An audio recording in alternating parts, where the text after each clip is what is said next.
আল্লাহ তাআলা ধনী, তোমরা সবাই ফকির। আপনি আমি পুরো সমস্ত জাহানের সবাই গরিব। জিনা ব্যভিচার যখন ছড়া যাবে, জালেম বাদশা নিযুক্ত করে দিবে। জালেম বাদশা আমাদের উপর ছিল, ঠিক?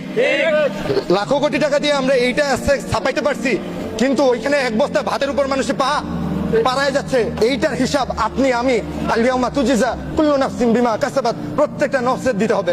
লা যুলমাল ইয়াউম, কারো উপর কোনো জুলুম করা হবে না। প্রথম স্টেশনে দাঁড়ায় বক্তৃতা দেওয়া খুবই সহজ, কিন্তু 40 দিন ফজরের নামাজ, এশার নামাজ, 5 ওয়াক্ত নামাজ জামাতের সহিত আদায় করা খুবই কঠিন। আজকের থেকে 14 বছর আগে কেউ জানতেন আব্দুল মালিক সাহেব দামাত বরকাতুহুম আলিয়া বাইতুল মুকাররমের ইমাম হবে? 5টা জিনিস কেউ কখনো জানে না। সেই 5টা জিনিসের কথা কোরআনে দেওয়া আছে। ইন্নাল্লাহা ইনদাহু ইলমুস সাআ, নিশ্চয় আল্লাহ ব্যতীত আর কেউ জানে না গায়বের কথা। ওয়া ইউনাজ্জিলুল গায়ব, বৃষ্টি কয় ফোঁটা পড়বে, কখন পড়বে, আল্লাহ ব্যতীত কেউ জানে না। ওয়া ইয়ালামু মা ফিল আরহাম, আরহামে মায়ের গর্ভে কি আছে আল্লাহ ব্যতীত কেউ জানে না। যতই সিটি স্ক্যান করাও আর যতই যাই করাও, আমাদের একটা সীমা দেওয়া আছে, সীমা লঙ্ঘন করতে পারি না আমরা। জনগণের সার্বভৌমত্বকে মানি না। অধিকার আল্লাহ তাআলার, ক্ষমতা আল্লাহ তাআলার।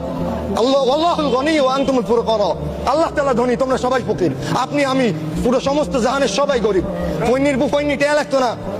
ফৈনির বউ বিয়ে আছে, বিয়ে করতেন নি, তখন চুপ হয়ে গেছে। জিনা ব্যভিচার সহজ হয়েছে, বিয়ে কঠিন হয়ে গেছে।